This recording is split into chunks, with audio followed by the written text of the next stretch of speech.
Com muito agrado pela Lisboa Games Week temos um dos criadores da Quantic Dreams, o estúdio que fez o muito aclamado Heavy Rain e que vai aqui falar de um dos jogos mais aguardados e exclusivos da PlayStation 4, que é Detroit Become Human. E com muito prazer que anuncio Adam Williams, o lead writer da Quantic Dreams.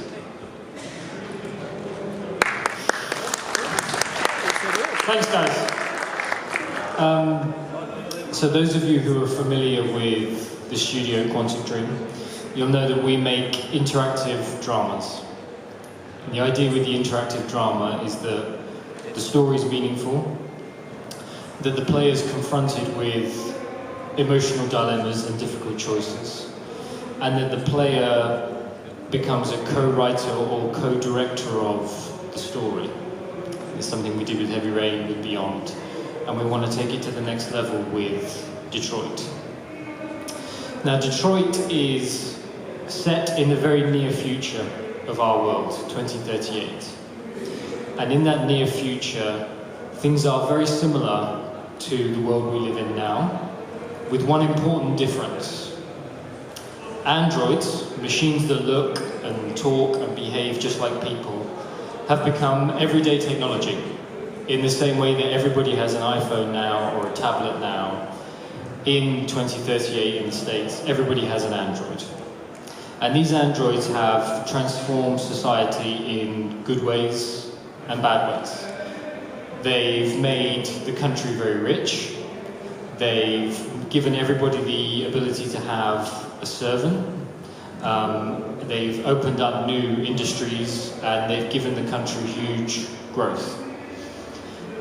Androids work in universities, they perform surgery in hospitals, they teach kids at schools, they mind the children, they work as labourers in factories.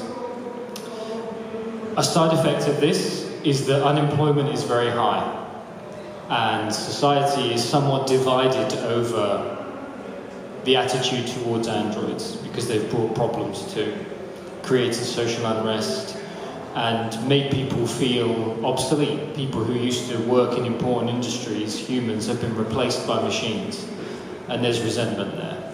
So it's a divided society.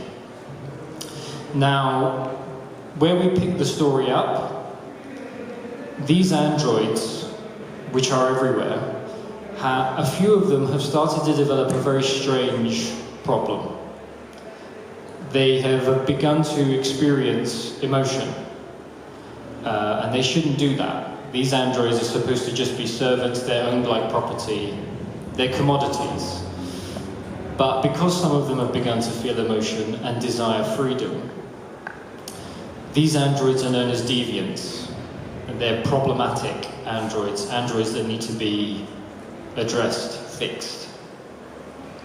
And that's where the character we're going to look at today comes in. So today we're going to be looking at Connor, one of our three main playable characters. We've revealed all three: Marcus, Kara, Connor. Today we're going to focus on Connor. And Connor is a deviant hunter. He's an android that's been designed and built with one purpose, which is to find these deviants, these disobedient androids, and destroy them. And in the scene we're going to be looking at today, Connor is going to attend a hostage situation where a deviant has taken a human child hostage and is threatening to kill her. And Connor's job, the player's job, is to arrive on the scene, figure out what's happened, and find a way to save the girl.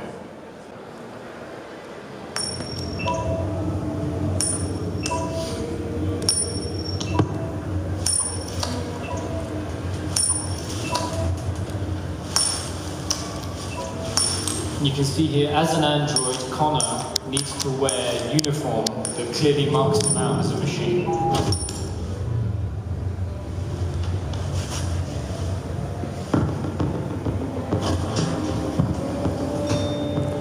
Negotiator on site. Negotiator on site. And we can see here, a huge part of the experience is interacting with the environment. And whenever Connor looks at something, he's always processing data.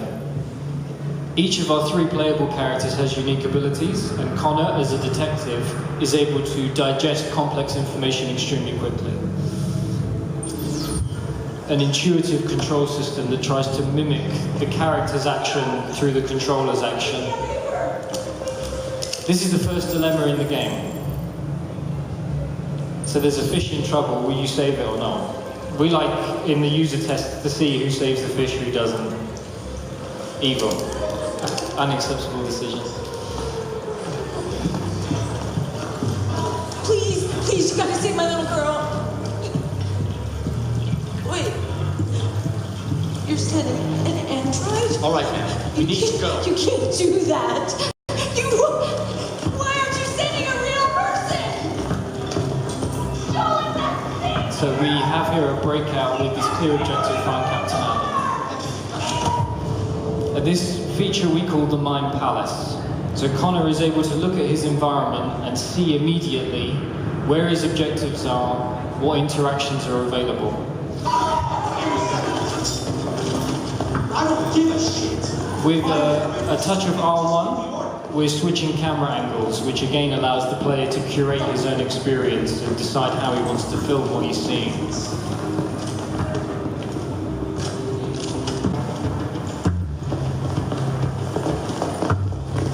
And you can see the environment is moving dynamically without the player acting. We really wanted to create a sense of a live situation that the player can intervene in or not. You can see here there's a very rich field of interactions, and many of these interactions are going to unlock new endings and new possibilities for the player. Positions. Negotiations begin. This is another unique feature for Connor. It's called the reconstruct. Connor is able to look at evidence, analysing different components of evidence, as in the case of this body. And as he builds up a picture of clues, you can see the counter on the bottom here, he's going to be able to recreate what happened to this person.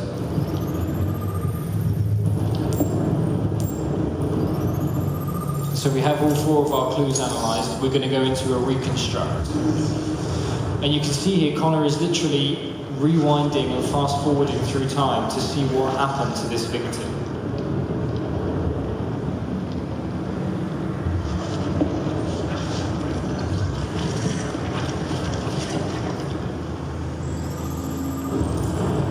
And here we've gathered some vital information. We understand the victim was holding an object.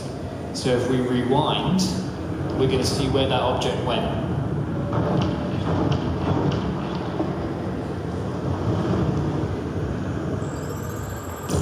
And here we see this padlock symbol. This has unlocked an interaction for us.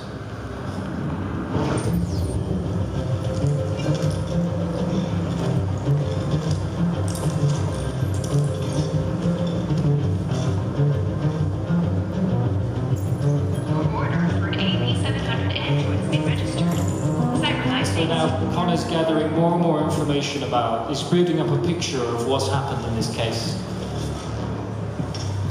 Now, there's many more things to look at.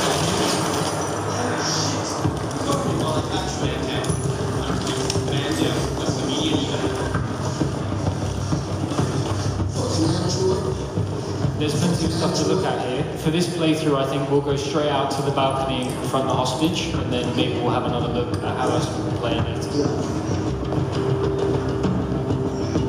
What are we waiting for? We should take down this asshole.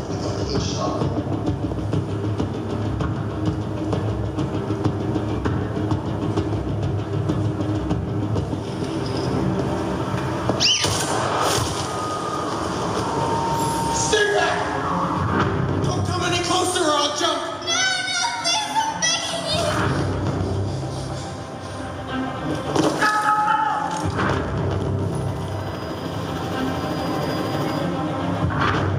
My name is Connor!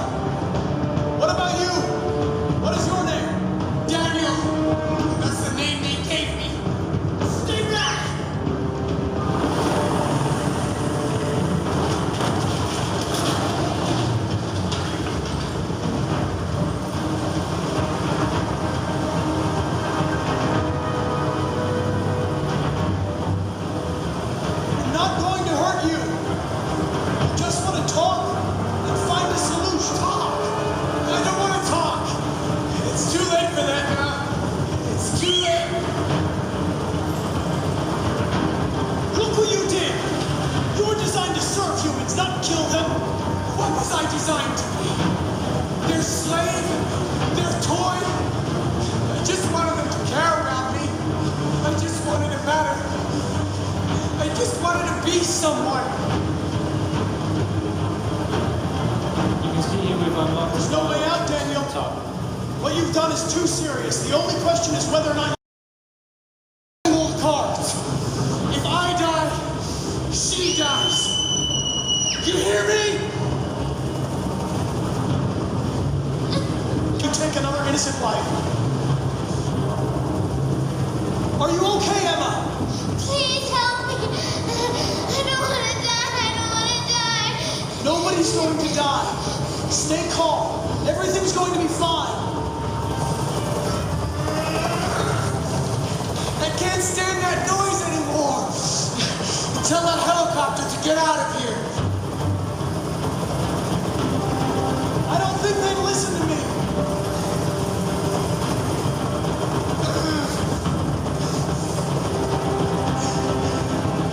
You don't really want to jump, Daniel, or you would have done it already. Now hand me the gun, and this will all be over. Don't come any closer! Come any closer, and I swear I'll jump! I've spent my life taking orders.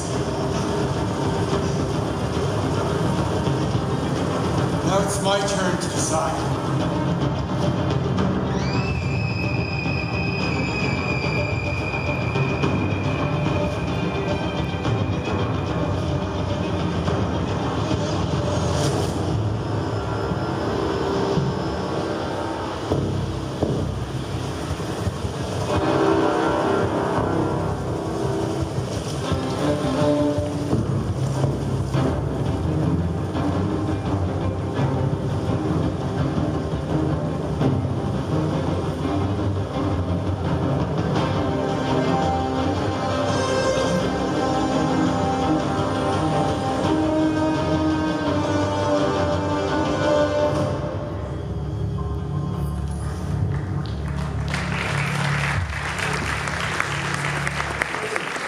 So, as you can see, we didn't get a particularly good outcome.